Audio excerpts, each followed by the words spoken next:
Bonjour Yannick Biancheri. Bonjour. Avant de revenir sur l'ouverture de cette cellule de prévention contre les suicides, une première analyse. 28 policiers, 2 gendarmes se sont donné la mort depuis le début de l'année. C'est beaucoup plus que l'année dernière. Comment vous l'expliquez ? On ne s'explique jamais parce que avoir des drames dans une famille au sein de notre corps, c'est inexplicable. Après, on peut faire des constats et on peut faire une succession de faits qui peut mettre mes collègues dans cette position-là. Une suractivité, un suremploi depuis les attentats, depuis les gilets jaunes. Mes collègues qui n'ont pas des horaires de cycle adéquats, qui sont suremployés, qui travaillent tous les samedis, donc qui n'ont qu'un dimanche de repos.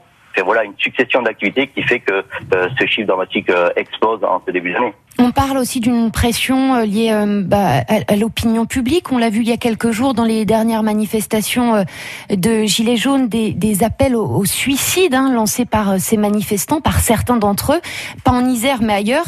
On imagine évidemment votre dégoût en observant tout ça. Oui, tout à fait. Après, vous savez, j'ai envie de vous dire qu'on est systématiquement entre le marteau et l'enclume. La population, un coup elle nous aime, un coup elle nous aime pas. Après, faut toute raison garder. C'est une partie de la population et une partie des gilets jaunes qui scandent ces propos. Donc, mais c'est tout de même inadmissible d'entendre ça dans les manifestations. Alors la mise en place ce matin par le ministre de l'Intérieur de cette cellule alerte prévention suicide, c'est une bonne chose qui arrive au bon moment d'après vous ? J'ai envie de vous dire, ce n'est pas un dispositif qui est miraculeux. On a déjà des psychologues qui sont dans les services pour pouvoir discuter avec les collègues qui ne sentent pas bien. Mais mes collègues ont déjà du mal à discuter avec une personne physique, alors au téléphone. Après, ça aura le mérite d'exister. Mais il faudra voir dans le temps.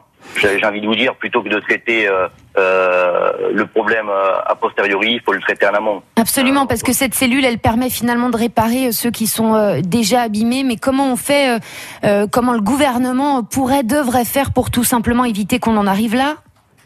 Remettre l'humain au centre des débats et non pas traiter un policier comme un matricule, mais comme un être humain à part entière, avec toutes ses problématiques, mais aussi en modifiant leurs conditions de travail.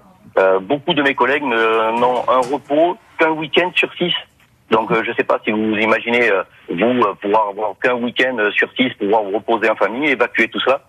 Et dans ce week-end sur 6, ils sont rappelés avec les gilets jaunes les samedis, revoir toute la problématique, remettre de l'humain, je vous le disais, mais aussi dans le rationnel, ça veut dire éviter la politique du chiffre, que les collègues soient systématiquement dehors pour rentabiliser, privilégier des moments entre eux pour pouvoir aussi évacuer toute cette pression, toutes ces problématiques. Enfin voilà, vraiment se rappeler que sous un uniforme, il y a un être humain et le mettre au centre des débats. On a bien entendu le message. Merci Yannick Biancheri, membre du syndicat de police SGPFO, d'avoir répondu au coup de fil de l'actu ce matin. Retrouvez toute notre actualité sur videopolice.com, la chaîne YouTube d'Unité SGP Police.